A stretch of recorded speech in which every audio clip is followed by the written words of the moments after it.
Muy buenas, estimados y estimadas, sean bienvenidos a otro episodio más de Repasamos, donde los estudiantes estudian. Claro que sí, de estudiantes para estudiantes el contenido, porque sí. Claro que sí, porque sí. Contenido que queda para las posteriores generaciones, porque hay muy poco derecho, al menos uruguayo acá en la vuelta.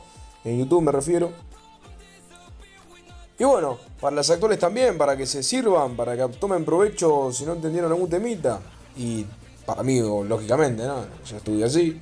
Y bueno, va.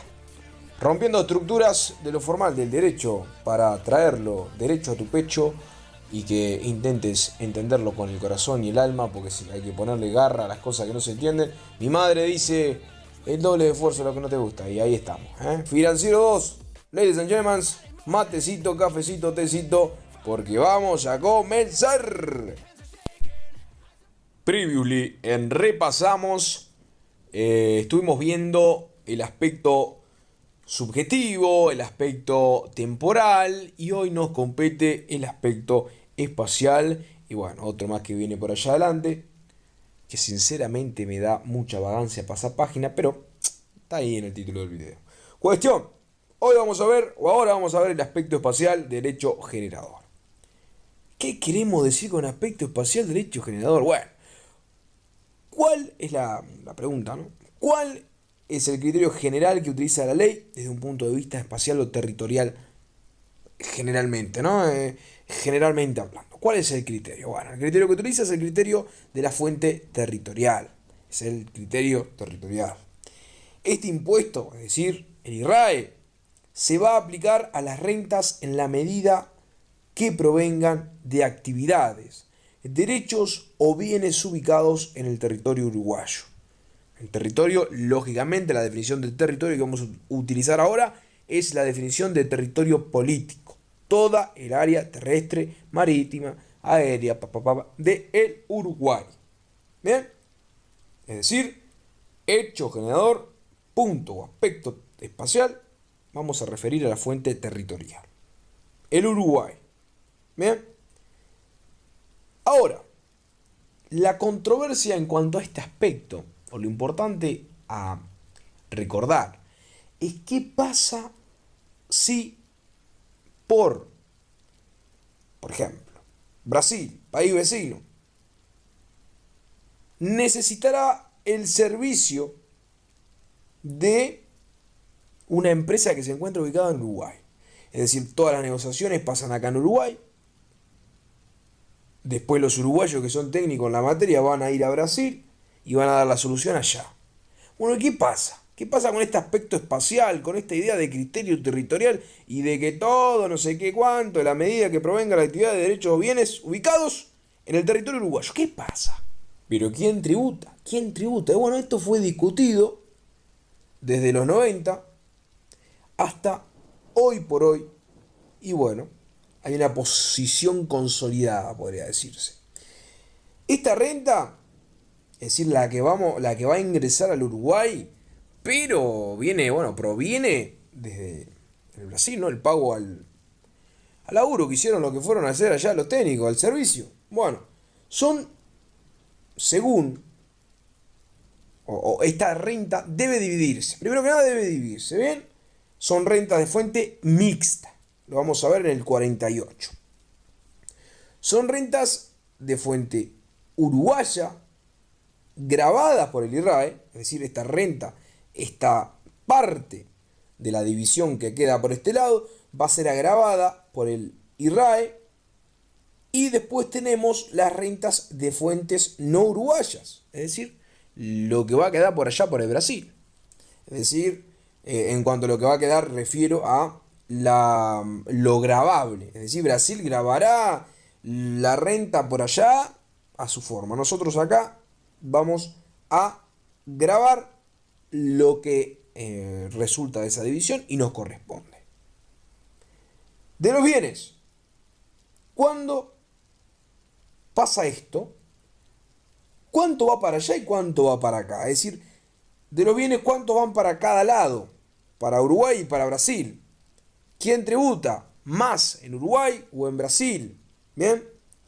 Para algunos casos tenemos al 48, el cual, previendo este problema, enumera una serie de actividades y la propia ley establece porcentajes de la renta uruguaya. Es decir, hay un numerito de actividades que van a decir, bueno, esto va más para acá, esto va más para allá, papá, papá. ¿Y qué vamos a hacer con los que no se encuentren? Es decir, con los que no están estipulados en esta lista que enumera la ley. Y bueno, puede aplicarse en base a los criterios y a la analogía.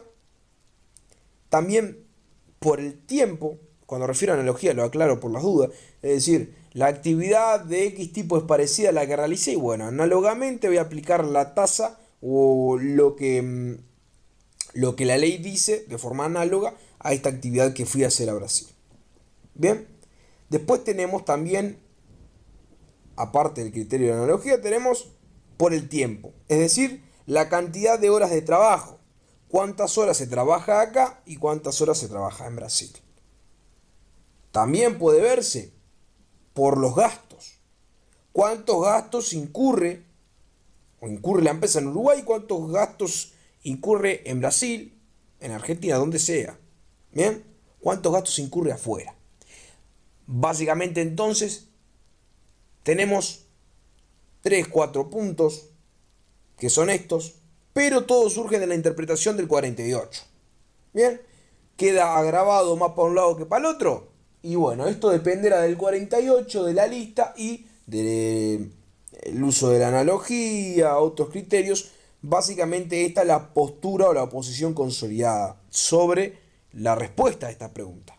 La respuesta a la pregunta de quién tributa. O mejor dicho, a quién se tributa. Bien, pasamos página y nos vamos a encontrar con un concepto que va a estar presente a lo largo de todo el análisis del impuesto, que es el concepto de renta bruta y el concepto de gastos deducibles. Y después vamos a también tener la renta neta, pero bueno, vamos a ir poco a poco. Y para que te lo imagines, tenemos la renta bruta y los gastos deducibles. Las restas de estos números, de lo que es la renta bruta y lo que es los gastos deducibles, son igual a la renta neta. ¿Bien? Puedes hacer una resta ahí, imagínatelo. Pero la pregunta es, ¿qué es la renta bruta? Bueno, la ley dice que se tomará, por ejemplo, el importe de las rentas brutas, lo podemos llamar el ingreso bruto también, renta, ingreso, va por la misma línea, y esta es la suma de todas las ventas de un periodo dado. Bueno, un ejemplo, 100 pesos es la suma de las rentas brutas que yo tengo. Como ya dijimos, es la suma de todas las ventas en un periodo dado. Supongamos que en ese periodo dado tenemos 100 pesos. Si hago una bonificación y resto de los descuentos, etcétera, etcétera, etcétera, esto es básicamente lo que debemos restar. Y supongamos que esto que restamos equivale a 5 pesos. Por lo tanto, los 100 pesos que teníamos menos 5 van a dar 95. Básicamente, la renta bruta, esta que obtuvimos en un periodo dado, le vamos a restar los descuentos, nos quedan 95. Estas son las rentas o la renta, esta es la renta neta. Entonces nos vamos a encontrar, como ya te dije, en la resta, que anteriormente mencioné, renta bruta menos gastos deducibles es igual a renta neta. Entonces, ya haciendo la resta de forma básica, nos vamos a quedar, como te digo, con las ventas netas. Pero para computar la renta bruta al monto de las rentas netas, todavía hay que restarle los costos de adquisición o producción. ¿Qué son estos costos? Por ejemplo, la fábrica de mesas va a necesitar gomas, va a necesitar pegamento, clavos, etcétera, para hacer las mesas. Estos son los costos de adquisición o de producción. Bien, si yo tuviera una ferretería, no habría costo de producción porque lo que hago es comprar materiales, clavos, y revender. Bien, Ahí no habría costo de producción, sino sería un costo de compra. Sin embargo, en el ejemplo de las mesas, vamos a tener un costo de producción, que es todo esto que te digo, ¿no? Las gomas, el pegamento, los clavos. Entonces, ¿qué es lo que vamos a hacer? Bueno, volvamos otra vez al principio. Teníamos 100 pesos de rentas brutas, que era, o de ingreso bruto. ¿Qué era esto? Bueno, era la suma de todas las ventas en un periodo dado, supongamos un año. La suma de todo lo que vendí en un año. A estos, que nos dio 100, le vamos a restar los descuentos, que esto, que lo otro, y nos va a quedar en 95. ¿Por qué? Porque son 5 el valor de todos los descuentos. Esto lo que obtuvimos, básicamente, son las rentas netas, que sería el resultado de la resta. Pero, ¿qué pasa si hablamos de una fábrica, la cual va a tener determinados gastos en adquisición y producción? Es decir, los costos de adquisición y producción. Y vamos a tener que restarle a esos 95 unos pesitos más. Supongamos que de los 95 tenemos que restarle 45 pesos en costo de adquisición o producción. Estos costos van a restar a los 95 y se deben computar 50 pesos de renta bruta.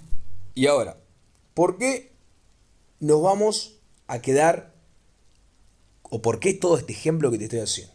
Porque con el resultado que nos vamos a quedar, con esos 55 pesos, sobre esos 55 pesos, vamos a aplicar el IRAE. Es decir, el impuesto lo vamos a aplicar después de la resta de los gastos, la resta de las bonificaciones o los descuentos que tuviéramos. Y después, como te decía, de los costos de adquisición y de producción. Y el resultado de todo eso, lo que nos queda, esa renta neta, a esa renta neta, corrijo porque antes dije renta bruta, a esa renta neta que nos quedó al final de todo, toda la resta de todo, le vamos a aplicar el impuesto. En este caso es un 25%. Supongamos que en esos 55 pesos que nos quedaron le vamos a aplicar el 25% y ahí tenemos el valor del impuesto a pagar. Sobre todo este patrimonio que tenemos en base a las rentas, van a ocurrir distintas cosas. Más allá de todo este análisis que yo te puedo presentar, o sea, hay otras hipótesis, van a haber incrementos patrimoniales que también van a afectar y vamos a ver si cambian algo en la aplicabilidad del IRAE. Van a haber también activos que son de distintos tipos dentro del patrimonio. Por ejemplo, los que conocemos como activos fijos, que son activos que básicamente mantiene la empresa. Por ejemplo, las máquinas que pudiera tener la fábrica, los inmuebles. Son bienes que compra el contribuyente, no para revenderlos ni transformarlos, sino para adquirirlos básicamente y transformarlos en parte del asiento de la actividad. Si yo necesito de una máquina para realizar la actividad, lógicamente esta máquina va a ser fundamental para dicho proceso y por lo tanto va a ser un elemento que, digamos, es el asiento de la actividad. Ahora, ¿se pueden vender? Sí, lógicamente se pueden vender. Se pueden vender en busca de otros mejores, ¿por qué no? De actualizarlos. Y supongamos que estos lo venden o venden un activo fijo y bueno, se va a sumar al final a la renta neta, y bueno, se van a computar, perdón, me voy a corregir, no se van a sumar la renta neta, sino que se va a sumar a la renta bruta, que dijimos que la renta bruta es todo aquello, la suma de todas las ventas de un periodo dado. Bueno, supongamos que en el año se vendió todo lo que hace la productora y encima se vendió activos fijos. Se vendieron máquinas que ya no estaban utilizando. Y bueno, se va a sumar como una venta más. Al final se va a hacer todo este proceso que hicimos, se le va a restar los descuentos, los costos de producción si fueran necesarios, si no, los costos de compra, en caso de que no sean necesarios los costos de producción, y el resultado final, la renta neta, se le va a aplicar el impuesto. Ahora sí, punto final. Hablemos de esto que yo te comentaba, del incremento patrimonial y el IRAE. ¿Bien? ¿Puede pasar? Y bueno, puede pasar. ¿cómo puede haber un incremento en el patrimonio? Y por el egreso de algo que tengo en el patrimonio, supongamos un inmueble, y el ingreso, lógicamente, de forma básicamente momentánea, del dinero, del valor que yo determiné que pudiera valer ese inmueble. Yo vendo, ¿para qué? Para que me dé plata. Y lógicamente mi patrimonio no se integra solamente por bienes, no sé, inmuebles o muebles. También se integra por créditos, etcétera, etcétera. Pero bueno, en este caso, ¿no? El incremento patrimonial y el IRAE. ¿Qué pasa? Es un verdadero aumento en el patrimonio del contribuyente, ya que solo se incrementan los activos y no los pasivos. O puede ser que aunque no incremente el activo, sí disminuya el pasivo. ¿Qué quiero decirte con esta sentencia o esta frase? Básicamente, el patrimonio puede aumentar cuando vendo. Supongamos que lo compré por 10 y lo vendí por 15 y bueno, esos 5 incrementan el patrimonio, esa diferencia. Pero también puede ser que yo le deba a Martín 10 pesos y me diga Martín, ¿sabe qué? No me pague los 10, pagame 5 pesos. Por lo tanto, no ingresa a mi patrimonio algo por una actividad que yo realice, una venta, sino que lo que va a hacer es reducirse la deuda. Por lo tanto, también va a incrementar nuestro patrimonio. ¿Se entiende? Es lógica. Si yo debo 10 o debía 10 y ahora debo 5, voy a deber menos, por lo tanto voy a tener que desembolsar menos y el patrimonio va a crecer. Entonces, ¿se puede dar el incremento aunque no incremente el activo? Como contraparte, lo que está haciendo es disminuir el pasivo. La ley dice que también son rentas, otros ingresos patrimoniales, que no devienen de lo que vimos en la placa anterior, es decir, lo que ya te he comentado, los ingresos por venta de activos fijos, etcétera, etcétera. Estas son situaciones extraordinarias. Por ejemplo, el perdón de la deuda. Son situaciones extraordinarias, porque no se ve muy seguido. El ejemplo de la sentencia, que es una sentencia que hemos visto en clase, no tengo para compartirla, pero seguramente la veas. Si no, estás cursando ahora. Pero el ejemplo de esta sentencia del TCA, lo que pasa en pocas palabras es que pusieron plata en una empresa X, así sin más. Es decir, se dio plata, no se cobró nada, ¿no? Se dio plata. Por lo tanto, el patrimonio de esa empresa creció. Y estos son situaciones extraordinarias. Podía verse como una donación o como sea. Al fin y al cabo es un incremento. No es sin ninguna causa, porque por algo entregaron ese dinero, por algo lo dieron. Y bueno, la ley, cuando habla de un aumento patrimonial en otros casos distintos a los clásicos de toda la vida, vamos a verlo como situaciones extraordinarias. Solo ingresa activos normalmente sin influencia de los pasivos, pero también pueden haber excepciones como son estas, ¿no? Situaciones extraordinarias. Entonces, recuerden, en IRAE, porque IRPF va a ser una cosa distinta, en el IRAE podemos decirse, o puede decirse, puede decirse, que puede bajar el pasivo, siendo lo mismo también cuando los acreedores hacen una quita de deuda a la empresa de la imaginaria que estamos hablando, y esa reducción de la deuda es un aumento patrimonial. ¿Por qué? Porque al fin y al cabo es una renta, es el ingreso de algo, o es el perdón de algo, que obviamente derivaría en el egreso o en el no egreso del pago. Un concepto, punto o paréntesis acá, un concepto que quiero que quede claro, medio así por encima, pero que quede claro igual, es básicamente la idea de gasto, que es un gasto, y bueno, es un gasto, son pérdidas, una reducción, derogación, que se puede dar en el presente o en el futuro, y estos gastos normalmente son necesarios, son gastos necesarios, es decir, son gastos obligatorios, porque sin estos gastos no funcionaría la actividad. ¿Bien? Acá tenemos dos posiciones, una que dice que los gastos son necesarios, como te estaba comentando, y estos gastos necesarios son obligatorios, y otra posición, que básicamente es la más recibida, la de la dogmática, la cual, bueno, de la dogmática de toda, ¿no? Pero digo, la más recibida, argumenta que no es así, es decir, los gastos necesarios no son gastos obligatorios. ¿Por qué? Porque no es necesario que algo sea obligatorio para que sea, valga la redundancia, necesario. Ejemplo, nadie está obligado a poner un aire acondicionado, es decir, no es obligatorio, un gasto obligatorio, pero sí podría ser un gasto considerado necesario, porque esto mejora la condición de trabajo. Acá el TCA se manifiesta, pero no lo hace de una forma concreta, sino que ha oscilado dependiendo de la época, si se puede reducir o no el gasto. Es decir, puede decir que el gasto necesario es el gasto obligatorio y bueno, a veces sí lo dijo, hay veces que apoyó esto y hay veces que no lo apoyó. Todo esto, obviamente, en el afán de reducir sí, bueno, de reducir ese gasto para que eh, no, o el IRAE, el gasto se pueda reducir en el IRAE. Y bueno, como te digo, esto ha ido de un lado al otro según el TCA, pero bueno.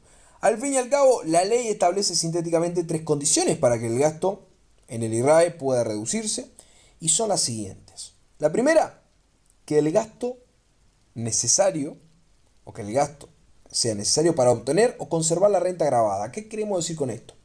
Al fin y al cabo, se va a gravar la renta por el IRAE. Ahora, si el gasto, que yo llamo que es necesario o obligatorio, sin la presencia de la renta no la podría conservar, no la podría obtener, y bueno, entonces es un gasto obligatorio y necesario. ¿Por qué? Porque lo que importa es preservar este dinero que obviamente van a venir a poner el impuesto arriba. Porque si yo te digo, no es obligatorio, no lo ponga, no sé qué, no es necesario, y bueno, y te saco eso, ese gasto, no lo reduzco, y a vos, empresario, no te permito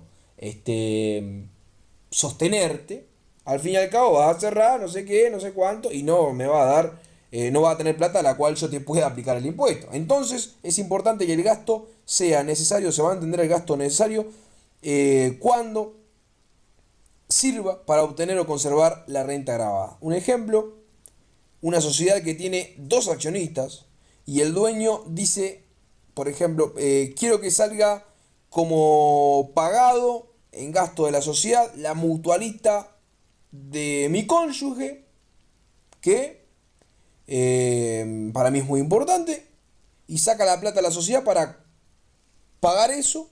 O puede ser que se le rompió un calefón en la casa y dice, bueno, tengo que comprar un calefón, saco la plata a la sociedad. Y bueno, eso no puede tomarse como algo necesario y obligatorio, lógicamente. También está en estos casos así la idea de, bueno, dale, poné el número de RUT de la empresa que lo vamos a reducir, porque sabemos que con el número de RUT se va a devolver, por ejemplo, el IVA, bien, en muchos casos.